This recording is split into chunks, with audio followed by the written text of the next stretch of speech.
Hello, do you like New Japan Pro Wrestling? Are you a Shin Nihon freak? If so, check out the Super J-Cast with Joel and Damon on the Voices of Wrestling Podcast Network. And even if you fucking hate New Japan Pro Wrestling, listen to the Super J-Cast anyway. Not just for our great show reviews, analysis, and pastrami sandwiches, but there's also usually some dick jokes somewhere in the obligatory opening 30 minutes of absolute nonsense we chat about every single week.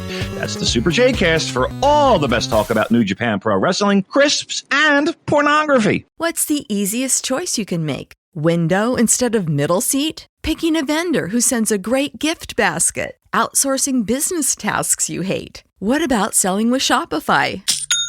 Whether you're selling a little or a lot, Shopify helps you do your thing, however you cha-ching. Shopify is the global commerce platform that helps you sell at every stage of your business. From the launch your online shop stage to the first real-life store stage, all the way to the did we just hit 1 million orders stage? Shopify's there to help you grow. Whether you're selling scented soap or offering outdoor outfits, Shopify helps you sell. Wherever and whatever you're selling, Shopify's got you covered. Sign up for a $1 per month trial period at shopify.com/try. Go to shopify.com/try now to grow your business, no matter what stage you're in. Shopify.com/try.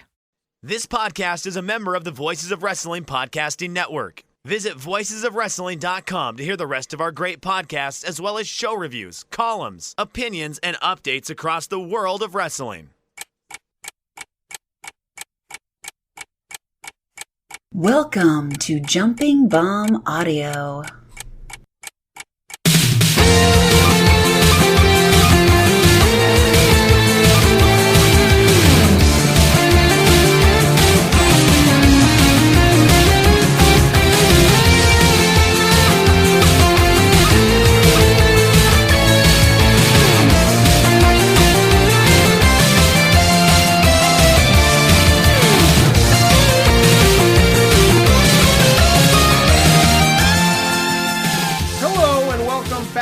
Jumping Bomb Audio, the #1 show all about the world of Joshi Pro Wrestling. My name is Taylor, and today I am here solo. Kelly, unfortunately, couldn't make it today, dealing with some family issues, but we hope that Kelly is back again very soon, and we send him and his family our best wishes. If you want to send Kelly your well wishes, you can do so on the Voices of Wrestling Discord in the Jumping Bomb Audio channel, or you can tweet at him on Twitter at Comic Geek Kelly. You can also, if you want to tweet at the show, tweet at us at JBombAudio, or if you want to tweet at me for whatever reason, I'm over there at Tay Mambo. That will lead us right into the plugs. Subscribe to us on your podcast app of choice. And if that podcast app of choice happens to be Apple Podcasts, we would love a 5-star rating and review. And if you're feeling extra generous, you can donate to the show at redcircle.com/shows/jumping-bomb-audio. So what am I going to be talking about on today's episode? Going to be diving into Tokyo Joshi's All Rise Korakuen Hall show that happened recently, along with Stardom's Nagoya Golden Fight. Going to be talking about everything else that's been happening in the last 2 weeks, and then previewing some big shows that are coming up. So let's get right into it. We will start with Tokyo Joshi's All Rise from October 6th at Korakuen Hall in front of 611 fans. A show that, for the majority of it, I actually was quite disappointed in, to be quite honest.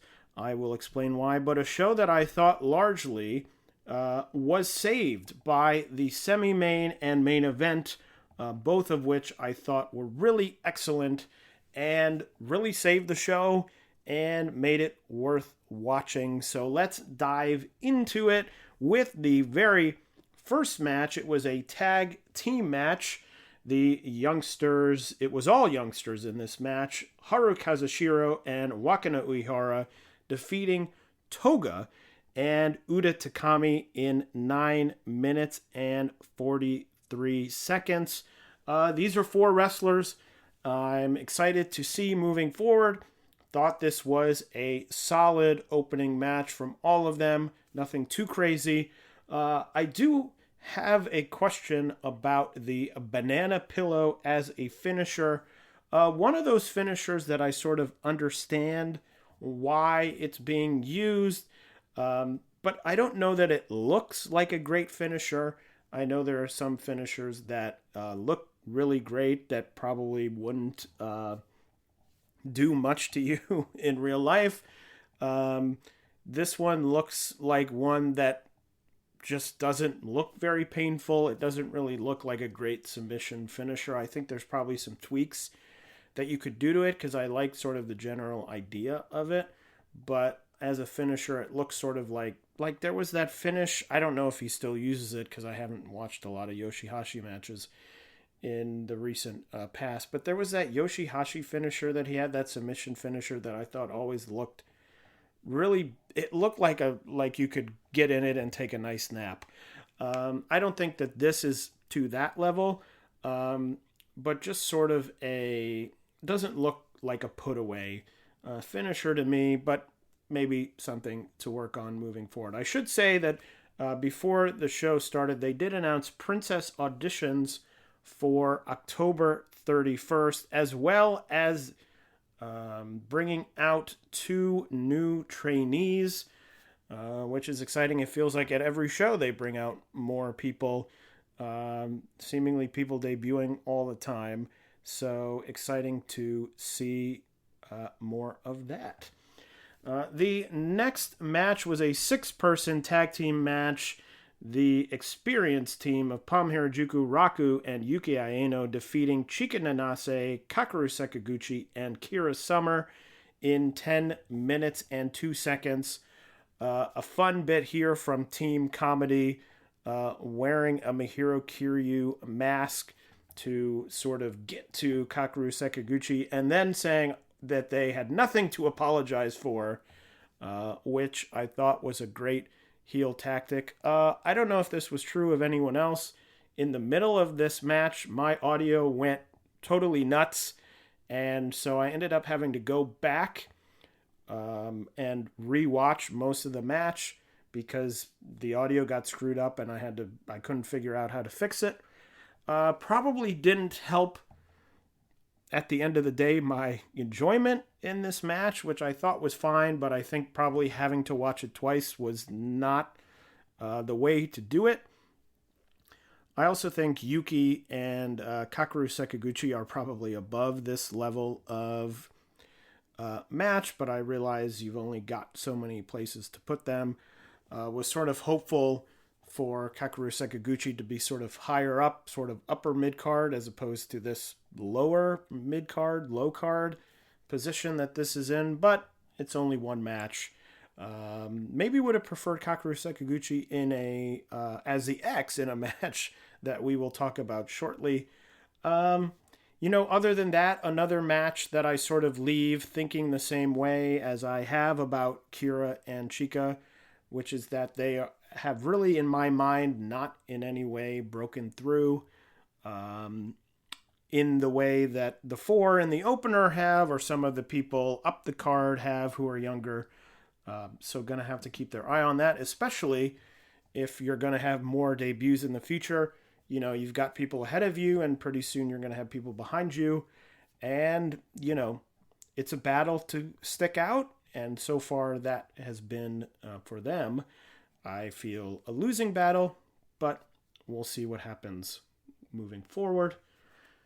The next match, a tag team match, Suzume and Yoshiko Hasegawa defeating Kaya Toribami and Moka Miyamoto in 10 minutes and 8 seconds. I'd really like to see Hasegawa in a singles match in Tokyo Joshi to really figure out sort of how she fits in with the roster. I think it will be an easier, I've seen a few matches of hers before she came to Tokyo Joshi, but I'd really like to see sort of a one-on-one match to get the vibe. I don't really know how I feel about her so far. I think so far she's been fine. I guess I don't really feel strongly either way, but I think a singles match against, I don't even know, against someone would really figure out sort of what we're dealing with here, sort of where she can go, and what's happening.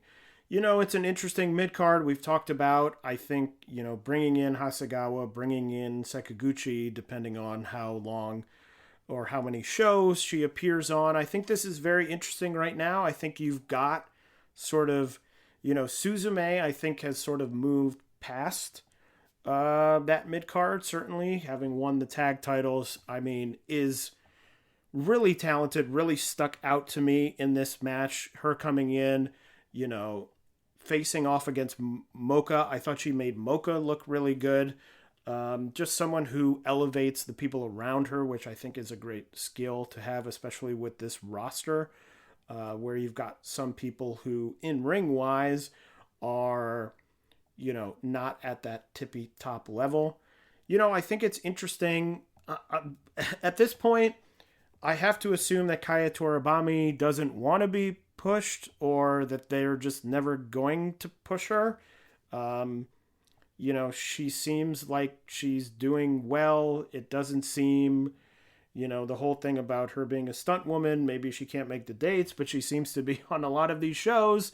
And so I guess she's just not going to be pushed. But this mid-card is interesting as sort of people like that. You know, maybe Kaya Toribami is falling into that Palm, Raku sort of, this is where you are level. Is Mocha on that level? I would say it's getting closer to that. Certainly after her big match at Wrestle Princess, it doesn't seem like she has made that step. Maybe it will come, but we'll see. But an interesting mid-card with people being brought in. Where are all these people going to fit? Who's going to move up? Who's going to move down? It will be interesting to see what happens. The next match was another tag team match, but not your usual tag team match. Mahiro Kiryu and Mizuki defeating Andreza Giant Panda and Shino Suzuki in 7 minutes and 53 seconds. I mean, I don't really I don't really know how to review this. Always hard to review. You know, I'm glad that they have sort of scaled back a little bit on Andreza matches. I feel like there was a time when the whole thing first happened, when it felt like it was every show had an Andreza Giant Panda match on it. It's become much more rare, which I think is nice, because I think a lot of it boils down to a lot of the beats of these matches are very similar. You know, there's sort of the violent moves to Andreza, you know, stomping. This match, it was Mizuki doing the double stomp to the head. I always like that the audience is always game to boo whoever attacks Andreza Giant Panda. I always find that funny, but I think there's a little bit of sameness in these matches, which is now helped that they're not happening all the time. But I still sort of see these matches and think, okay, this is fine, but it's nothing I haven't seen before. You know, getting in the ring, inflating, you know, doing the tag and having trouble getting out of the ring, you know, getting the head stomped on, etc., etc. A fine match. I think also in isolation, we'll talk about sort of later parts in the show. I think that there was sort of, this was the tilt. You know, we had the Palm, Raku match. Then we had sort of a more serious match. But this felt a little like the show began a major tilt into comedy in a way that they don't really do much anymore. Usually they have one or maybe two comedy matches. And it felt like this was sort of the beginning of the whole show falling into comedy, which I think made the whole show feel a bit strange. You know, on a smaller show, I think it would have been fine, but at a Korakuen where it's like, hey, the Korakuens are the bigger shows. Felt a little bit odd. Speaking of that comedy, the next match was another tag team match. The bickering team of Maki Ito and Rika Tatsumi defeating Himawari and Yuna Manase in 10 minutes and 23 seconds. And like I just said, my first note on this match was the whole show really sort of felt a bit inconsequential due to the comedy. I mean, here it was, Rika and Maki not getting along, bickering. Yuna and Himawari at one point were out of the ring, and Rika and Maki were in the ring just exchanging forearms with each other.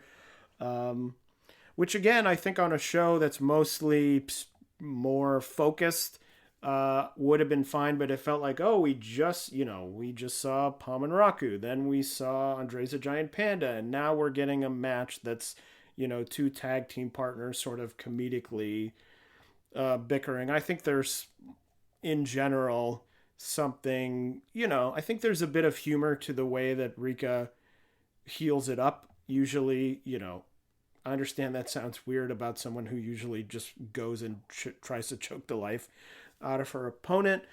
But yeah, I just thought it was sort of at this point where I was like, okay, I'm ready to shift to the sort of upper part of the card and get a little bit more serious here, which I was in for a surprise. I will compliment, Himawari, one of the younger wrestlers, but I think she's really good. I think they could certainly try something with her. I think the good thing about her is she's solid in the ring, and she sort of has, it's not an overwhelming character, but I think she sort of has a good sense of who she is as a wrestler, which I think is important for younger wrestlers. But I certainly think they could do something with her down the line. So we'll see if they do that. The next match was supposed to be a double title match for Yuki Kamifuku. Unfortunately, Zaya Zhao had some sort of visa issues, I believe. I believe that's what Mr. Haku said on commentary. Wasn't able to make it to the show, so it was then advertised as Yuki Kamifuku versus X. And that X turned out to be Ikemen Jiro, a person I have not seen wrestle in quite a long time, probably since I was watching Wrestle 1, however many years ago Wrestle 1 was around before it folded. And this really was the thing, I had thought in the previous match, okay, we've got more comedy, but the next match is going to be a title match, then we get into the serious. And this was just another sort of inconsequential, largely comedy. The match, Yuki Kamifuku defeating Ikemen Jiro Kuroshio, Tokyo, Japan, I guess as he's now called, in 5 minutes and 58 seconds. But of course, the large part of this whole segment was probably, 13 minutes long because of Jiro's entrance, which is always very long, which is another thing I had forgot about. I think the match was fun enough. I think it was perfectly fine. But at this point, it was 6 matches and 4 of them had sort of been throwaway comedy matches, and this was another one of them. And so I just sort of was like, I'd really love something to sink my teeth into. And this is not it. So, I mean, fine, but I frankly was ready to move on. The semi-main of the show, Ryu Mizunami, coming off of her loss in the title match to Miyu Watanabe, defeated Ariso Endo in 10 minutes and 20 seconds. And I tell you, this match really saved the show. I thought this was a great match, a sort of valiant babyface performance by Endo that, even though she lost, elevates her in a way that Mizunami has managed to do so many times. Mr. Haku on commentary really putting across the idea that, Endo and Suzume losing the tag titles at Wrestle Princess, and Endo saying, okay, I need to get better as a wrestler, and part of that is being better, not just in a tag team, but as an individual wrestler, and I want to come out here and I want to, make myself better as a singles wrestler, and I'm going to do it against Ryo Mizunami, and I thought that was really the story of the match, and it's what they delivered in the match. Talk about sort of the valiant, like I just said, the babyface performance from Endo, even though it wasn't, I don't think Mizunami was in any way really a heel. But it was just well worked. It was hard-hitting stuff. I mean, Mizunami continues to be one of the smartest moves that Tokyo Joshi has ever made in the history, I don't even know how many years, 8 years I've been watching, 9 years I've been watching Tokyo Joshi stuff. I mean, one of the great decisions of Tokyo Joshi. She doesn't wrestle that often in Tokyo Joshi. She doesn't wrestle that often in, the wrestling world at large. But it's just been so good that I'm like, she's, MVP type stuff. Again, doesn't do it that often. But when she does it, I mean, makes it count. It's a thing about you go out there, you've only got so many opportunities, you make it count. And this was certainly one of those. I mean, Endo trying to pick up Mizunami on her shoulders at the end, getting a huge gasp from the crowd was great. I just thought this was a superb match. Really top of the line. I went 4.25 stars. It was my match of the night. Just really, really great stuff. Another big delivery from Mizunami and a great performance from Endo. And I'm happy to say, we talked about last episode with the Wrestle Princess loss, what is the story moving forward? What is going to happen? And I talked about, if Daisy Monkey goes and they don't win the tag titles and they just sort of flounder around Tokyo Joshi, I'll be annoyed that they lost the titles.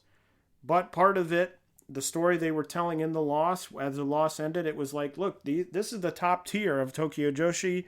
They're close, but they're not there yet. And this being the almost immediate follow-up to that, I think is a very positive sign that they're going in the right direction. They're telling this story about, okay, I understand I wasn't good enough and I've got to get better, at least from Endo here. We'll see what Suzume does. But I just think it's a simple story, but it's a great story. Someone who's saying, I got to get better, and they're not winning here, but, we'll see what happens down the line. And I hope that this is sort of step one in Daisy Monkey coming back, getting those titles back, and really having, the first title win could be like, okay, let's see what you can do. Okay, you can be trusted to have these titles. You're not going to go out there and screw everything up. Then the next one, they can come in and be like, look, we are the tag team here. We are going to win. We're going to have great matches, all that stuff. So really exciting stuff all around. Highly recommend this match. And then the main event, the visiting Meiko Satomura teaming with Shoko Nakajima to defeat Miyu Watanabe and Miyu Yamashita in 18 minutes and 40 seconds. Thought it was a great match. I went 4 stars. I thought the finish was a little bit weird because Meiko went for the Scorpio Rising, and at first it looked like Miyu Yamashita had avoided it because I think she sold too fast and sort of crumpled before she got hit by the move. So it was a little bit confusing, which took me out of it a little. But other than that, I thought this was really enjoyable. Never quite got to that next level that I was sort of waiting for, but still had a lot of fun. As I said, 4 stars. One of the big things, I was wondering in this match, okay, who pins who? I thought for a minute, maybe they'll have Meiko pin Watanabe and set up some sort of return title match. Then I thought, well, maybe she's not coming back. But after the match, Meiko pinning Miyu Yamashita did say, or seemed to imply or something, that she would be back in Tokyo Joshi. She has until April, her retirement. So she has 6 months still to come back. I think it would be interesting I think it would have been an interesting story if she is coming back for her to pin Watanabe and Watanabe get a victory over her in a singles match, but politically I don't know what that entails. But yeah, a fun match, 4 stars. I thought really, as I said at the beginning, the semi-main and main really saved this show. I was trending towards it being probably my least favorite Tokyo Joshi Korakuen of the year. And the last 2 matches I thought were excellent and really saved it. I'm interested to see, obviously we're now moving into this Mako retirement road, whatever you want to call it. I'm really interested to see this. I'm interested in sort of, I don't know what Mako's legacy is going to be. Obviously one of the top tier in terms of in-ring workers in probably all of Joshi history, but certainly in the 2000s and 2010s, certainly at or near the top of the list of in-ring workers. But, the sort of story of Mako is now a bit odd. Coming up in Gaia, having great matches, starting Sendai Girls, which is a very strange promotion in many ways, was sort of the dominant force of Joshi at a time when Joshi was not really the front of mind of many people.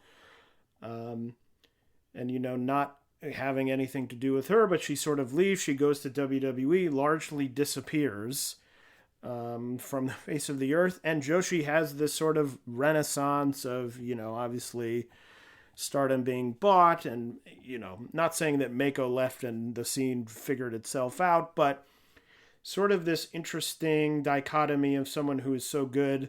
I think probably 5 or 6 years ago, I think the thoughts on Mako would be sort of different than they are now, losing however many years she was in WWE of matches she could have had and things like that, especially as we're now in Wrestling Observer Hall of Fame season.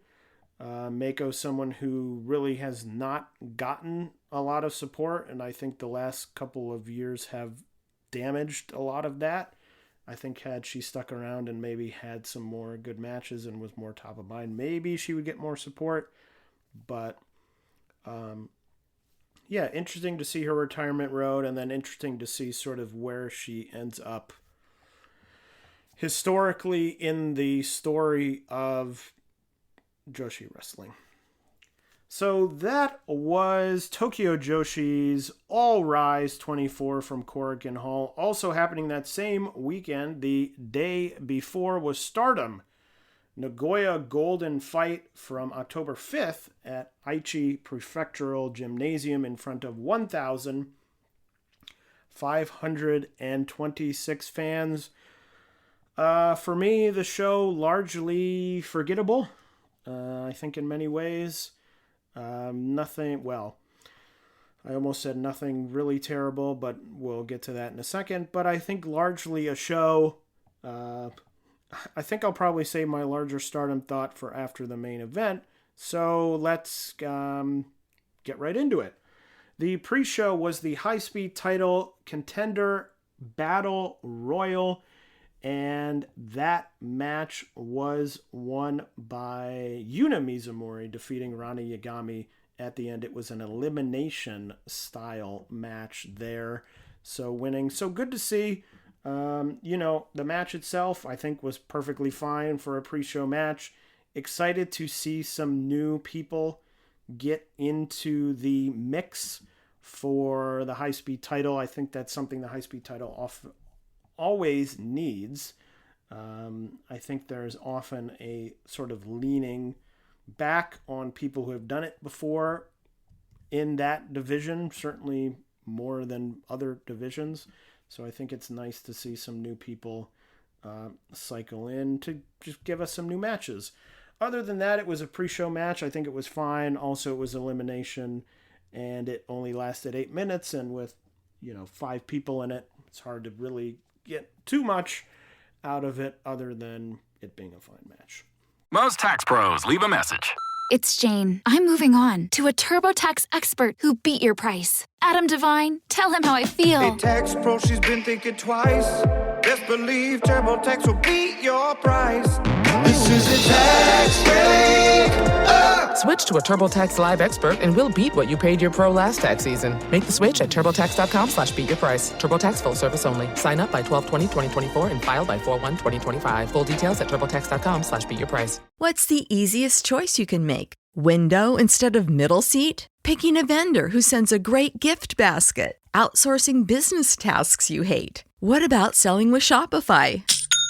Whether you're selling a little or a lot, Shopify helps you do your thing, however you cha-ching. Shopify is the global commerce platform that helps you sell at every stage of your business. From the launch your online shop stage to the first real-life store stage, all the way to the did we just hit 1 million orders stage. Shopify's there to help you grow. Whether you're selling scented soap or offering outdoor outfits, Shopify helps you sell. Wherever and whatever you're selling, Shopify's got you covered. Sign up for a $1 per month trial period at shopify.com/try. Go to shopify.com/try now to grow your business, no matter what stage you're in. Shopify.com/try. The first match proper was the Future of Stardom title match, and we have a new champion as Miyu Amasaki defeated Rina in 14 minutes and 3 seconds. And I have to say, I thought that this match was a legitimately great match. I thought they worked really hard. I thought it was well-paced. I thought they did some exciting stuff. They had some good near falls. I mean, really, from an opening match, you can't really ask for much more than this. It was just great stuff, really well worked. It was exciting. New champion, beating the champion. Miyu hitting some DDTs that looked really great. Great win for her to get the Future of Stardom title. But I just thought this was a great kickoff to the show. I went 4 stars on this. A really super fun match. Unfortunately, didn't continue, as the next match was a singles match. Saya Kamatani defeating Sayaka Kurara in 12 minutes and 45 seconds. And my first note on this match was, has there ever been a worse heel turn than Saya Kamatani? Look, I'm sure in wrestling there have been many bad heel turns. This is not the worst. But the whole thing just feels DOA. She doesn't feel like she's over. She doesn't look cool. Just the whole thing sort of is bad. And to add to that, a 13-minute match with Sayaka Kurara, who has lost 85% of her match's lifetime. It just has all been bad. Obviously you turn heel, you sort of give the person some time to get into it. But I just think this heel, I think it has not been successful in any way. Makes sense. I sort of understand it in principle to try something. But Saya just feels someone who is so ill-suited to be a heel. She doesn't really seem to understand it. The booking has certainly not helped. I just don't really understand. To me, if you were going to turn her heel, she should have been turned heel, and she should have, come out the gate and just obliterated people. She should have just obliterated people. She shouldn't get any of this help from hate. Just go into a singles match like this and just demolish people. And I understand that Stardom doesn't ever do that kind of thing, but the way it is now with just this sort of like, goofy, I'm goofy, it doesn't work, and it's not interesting. It's just a bad idea being done badly. And just not enjoyable to me, really, in any way. The initial turn sort of happened at that period. where I sort of was in and out on this podcast, so I missed some of it, so maybe I'm late to this revelation, but just terrible. Didn't enjoy this. You know, the match itself, the sort of in-ring work was not bad, but it's just a failure. It's just a failure. And not helped to roll into the very next match, a 12-person tag team match. The team of Dump Matsumoto, Zap, Konami, Momo Watanabe, Natsuko Tora, and Ruaka defeating Hanako, Maika, Mina Shirakawa, Rion, Waka Tsukiyama, and Xena in 9 minutes and 10 seconds. Legitimately, who could care about this? I do have to laugh, sort of unrelated to this match. Very funny thing, you know, the Queen of Villains is now out. Dump Matsumoto getting booked. We'll talk about she's got some other bookings on other shows coming up here. Very funny to have a show where they spend a lot of time on one of the episodes talking about her retirement match and everything. I would assume many people who watch the show don't think she's wrestling still. I don't know. Maybe they were like, oh, let me look her up, and they see she's on this Stardom show, and they go, I don't know. Maybe that's true. But very funny to emphasize that she's retired and then have her wrestle on every show on Earth. Terrible. Who could care about this? You know, hate, call them whatever you want, name, you know, give them a third name, you know, meanies. They're horrible. It's a bad group. It's a match that doesn't mean anything. They're rambling around. You know, they won the match, so I guess good for them. You know, I hated Tora winning the title, but at least when she won it, it meant that the group was they had some sort of threat behind them. Now they just feel like a bunch of dumb idiots who think they're cool. It's just a failure. The insistence on Natsuko Tora as some sort of leader or genius it'll never rise above anything. I know I'm not alone on this because the rating on Cage Match is 1.74. on this match, so maybe people liked it less than I did. Yeah, I don't know. You know, Dump, and you know, we're all happy for Queen of Villains. You know, interesting show. I liked it, but I mean, Dump shouldn't be wrestling anymore, really, probably. So, yeah, just terrible. Hate, it's just a bad group. There's just nothing there. And, you know, all this stuff, there was that couple week span where it was like, oh, Oedo Tai's done it, now they're hate. Oh my god, it's going to be so much cooler. It's going to be so interesting. No, it's the same. It's the same, and it's maybe worse. So, I don't know. Let's move on. From that, there were some announcements before the next match. The 14th Tag League will commence on October 26th. To my knowledge, they have not announced any of the teams, although I know there's some discussion on the sort of smaller house shows of people maybe teaming up. But we'll see what happens. Historic Crossover is on the 17th. They announced Zack Sabre Jr. and Micah will team together to face Starlight Kid and El Desperado. That should be a super fun match there. The next match on the show, Starlight Kid defeating Hazuki in 19 minutes and 19 seconds. I enjoyed this match.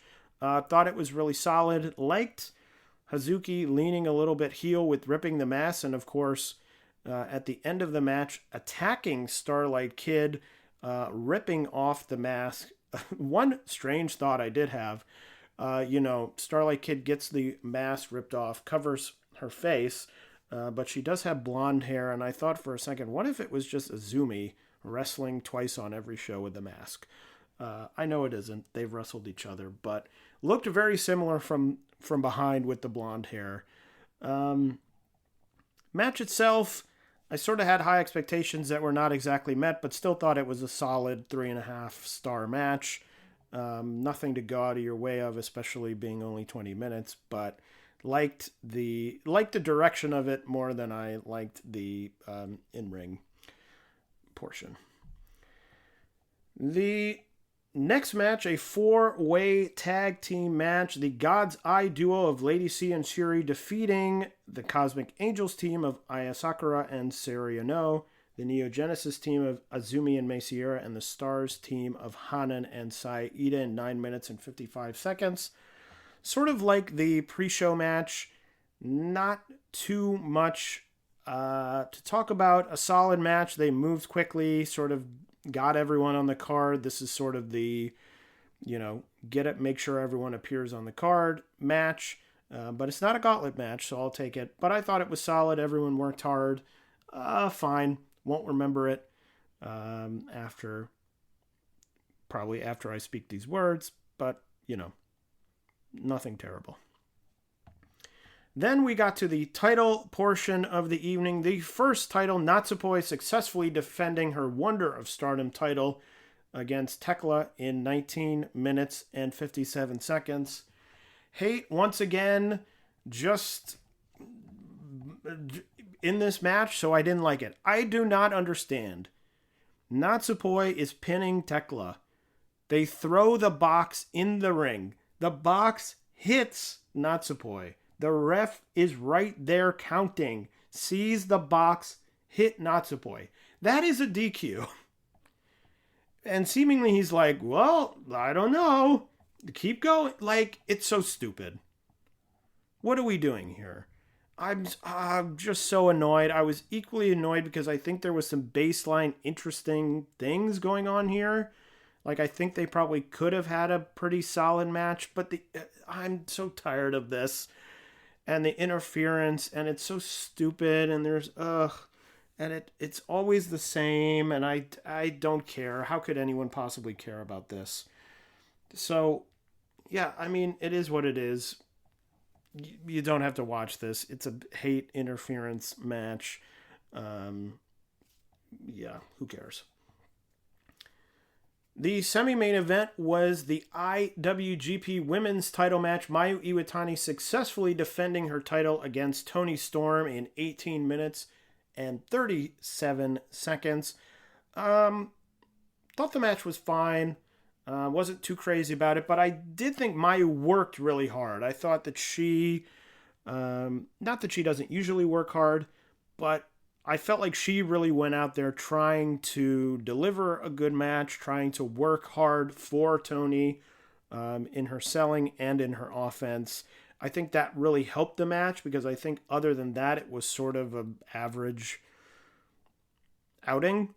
But I think Mayu was working really hard, probably elevated it. I would still probably go 3.5 stars, but I think that probably elevated it above the 3 stars that I would have given it had Mayu not worked so hard. As someone who watches AEW, I'm sort of out on Toni Storm. I thought she was fine here, but largely, who cares? I did laugh at the commentary when Toni was swinging her arm around for a punch, and they're like, oh, she's doing Terry Funk. I'm like, she's not doing Terry Funk. Please. So, yeah, I mean, probably 3.5 stars. Nothing to write home about. Yeah. And then the main event, Tam Nakano retaining the World of Stardom title over Suzu Suzuki in 23 minutes. Really, at this point, felt, I was sort of thinking larger picture at this point. The match was fine. Wasn't really crazy about it. But I think there is, and I've said this for a long time on this podcast, in that there really are no stories in Stardom. Well, there really is one story in Stardom, which is I'm a babyface. Whoops, I turned on you and I joined Oedo Tai / I joined hate. That's really the only story they ever tell in any way in this promotion. They tell it about once every 4 months. It's fine in a cage match or whatever they do. Other than that, really not too much. In years past, I've sort of logged this complaint, And a response I've gotten quite frequently is, well, you've got to watch the press conferences. That's when all the stories are set up, which I think is silly. I think if you have to sort of watch the shoulder content to get involved in a match, you're sort of missing. Now it feels like that's not even really happening. It feels like largely matches just sort of happen randomly, just seemingly just because they have shows to fill and they need. And it's just something that creates such a disconnect for me with this company. Especially as I think the level of in-ring, still very good, still a lot of very good wrestlers, but I think the level of, hey, we can sort of throw out whatever matches we want, and we know the top 2 matches are going to be 4.5 stars because we've got Utami and we've got Julia and we've got, whoever at the top, and they can just walk out and do a 4.5 star match that has no story. I think that moment in time is gone, and we're now looking largely at a company that, maybe the main event is 4.25 stars, and maybe that's the only 4-star plus match on the show, and it just creates this company that feels like nothing is of all that importance. It's so funny to me that, they drew a 1526 of a good number. So this could be I'm viewing it from hundreds of miles, thousands of miles away on my computer, and people in the country are loving it. But it's one of those things where I don't really see anyone talking. I see Joshi fans talking about Stardom, but no one talks about Stardom really anymore. There was talk when they were doing the, Shuri Utami matches, and they were getting big hype by Dave, and people were rating them as match of the year. But what is the match of the year for Stardom? Off the top of my head, I would have to look at my notes. I have no idea. Couldn't name. I'm sure I have one. Couldn't name it. It just feels like a promotion that is treading water. Largely, it feels like they throw out these shows. You might get 1 or 2 good matches, and then the show ends, and you just sort of wait for the next show to happen. I talked about, there's something there with Tokyo Joshi. With Tokyo Joshi, the in-ring level is not as high as it is in Stardom, but, they just put on this Korakuen, and in the semi-main, they've got a match, a singles match, and, on the face, it may, I guess, seem random, but you've got this whole thing of, I lost the title, I've got to get better as a singles wrestler. I'm not asking for some elaborate Shakespeare-level story, but I'm asking for something where I can look at a match and go, why do I care that these 2 people are wrestling?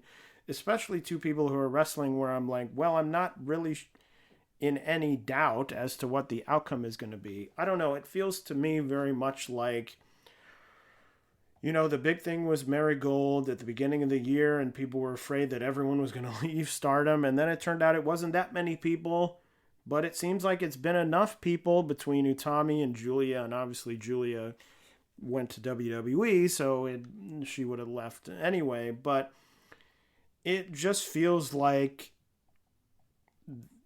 the booking is just like, hey, get some people out there, wrestle well, and that's what we'll do, and we hope that people are excited, in whatever town we're running, to be able to see X, Y, and Z, to see Tom or to see Mayu, and they'll come and see the show, and it doesn't really matter what the story is because it's just people seeing wrestlers that they like.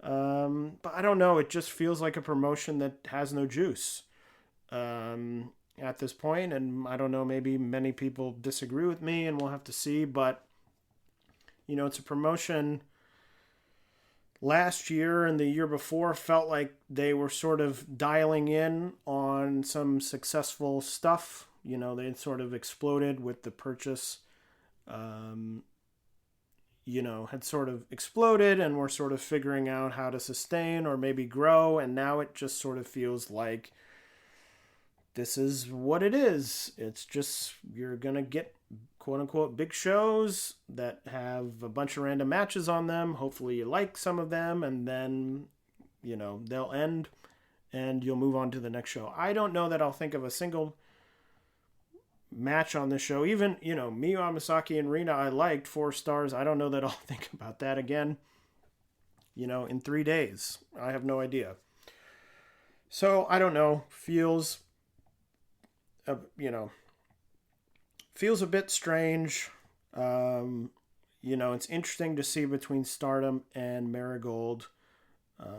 That whole thing, because it feels in many ways like Marigold has sort of chilled off a little bit. They sort of started hot and they had a lot of interest, and now it feels like that is sort of ebbing in a way that they're sort of now settling into a 2A or 2B situation.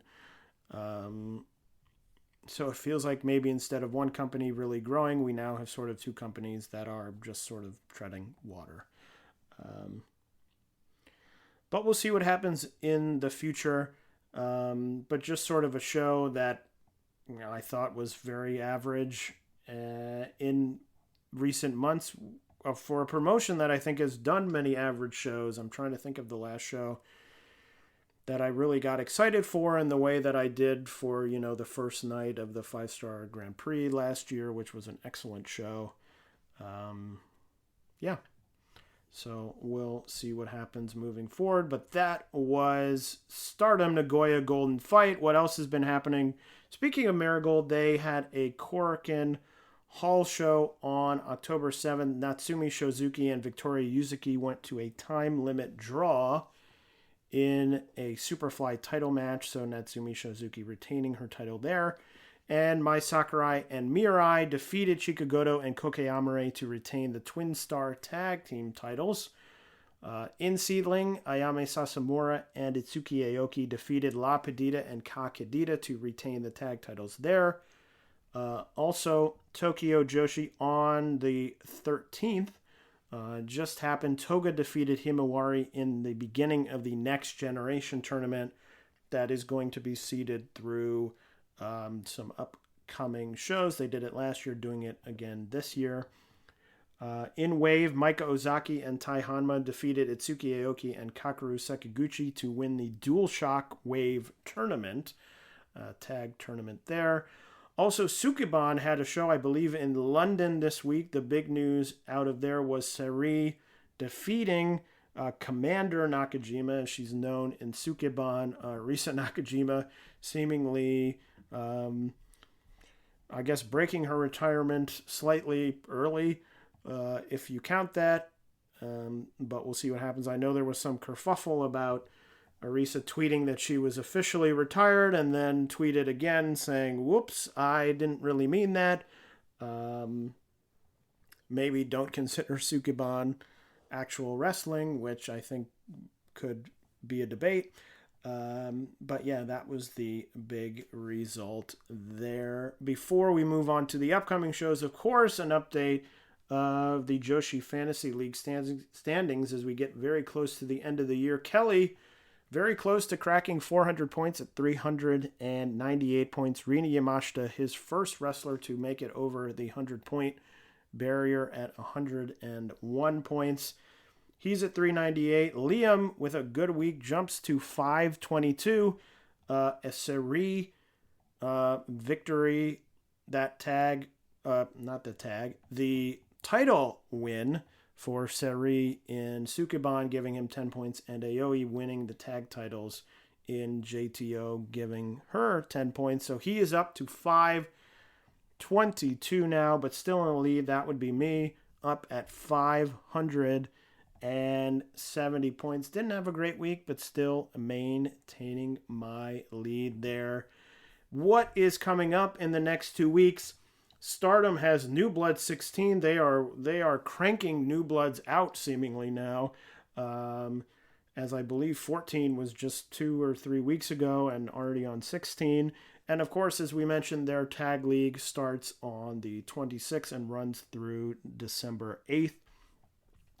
Oz Academy has their big yearly Yokohama Budokan show The card is Dump Matsumoto, talking about getting booked everywhere. Yumiko Hoda and Kyoryu Ito will face off against Ram Kaichou, Tomoka Inaba, and Chi-Chi.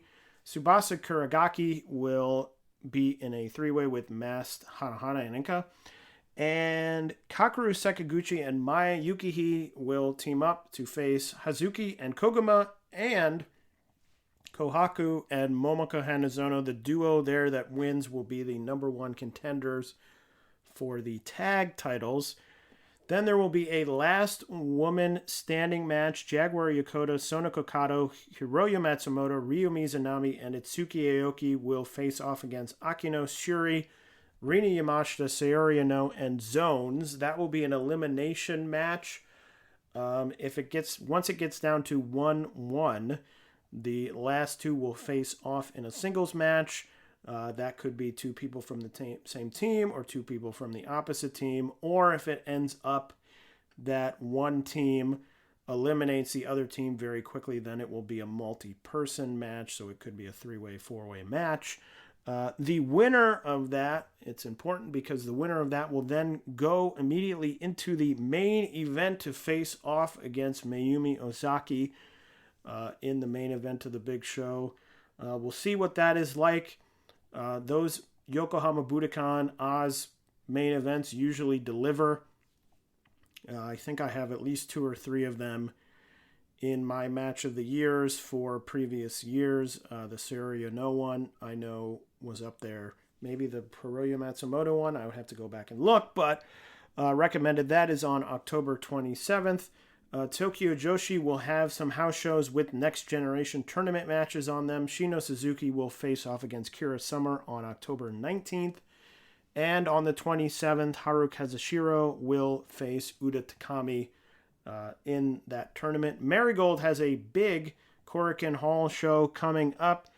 Minami Yuki and Komomo Minami will face off against Chiaki and Mila Grace.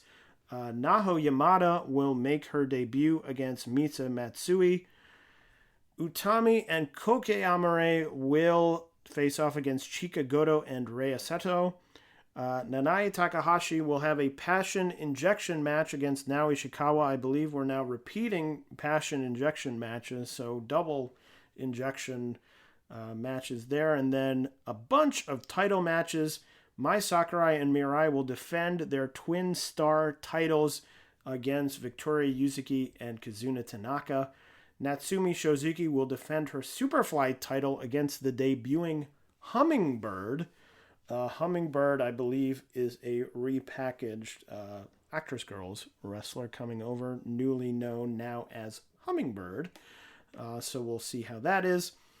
Miko Aono will defend the United National title against Nagisa Nozaki, and the big main event, Seri defending the world title against Bozilla. Anyone who's listened to the show before knows how I feel about people getting world title matches before the people who win tournaments for title matches, which would be Utami winning the Grand Prix. Interesting to see what happens here. I have a feeling Seri's going to win because I believe... if I remember correctly, when the promotion launched, the whole thing was Bozilla was probably sticking around to the end of the year. I don't know if that's been extended. We'll see. So I guess Bozilla could win, but if she's leaving at the end of the year, they've already announced that Utami will face whoever has the world title at the top of January in that big match. So we will have to see. Sendai Girls on October 14th will be cursed with hate.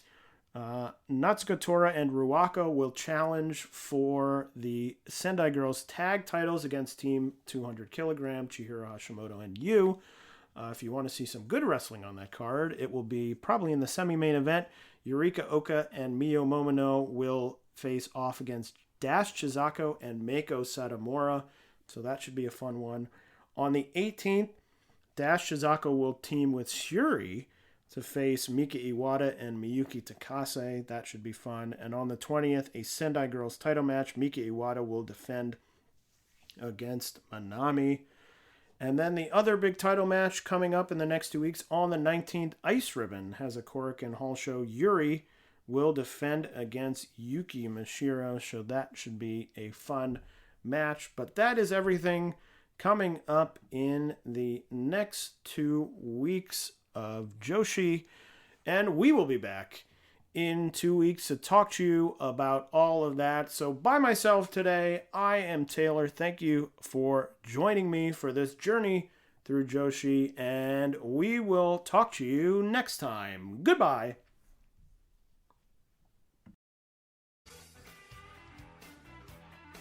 Hello, Voices of Wrestling listener. Dave Ryan here. Have you ever wondered to yourself how many hidden gems are hidden away inside the last years of World Championship Wrestling? Have you ever asked yourself how many tenuous gags can be made about the name Mike Enos? And have you ever thought about what it sounds like for two Irishmen to interpret a very chaotic company through its B show? The answers to all this and more are just a click away. Check out Days of Thunder every second Thursday on the Voices of Wrestling podcast network.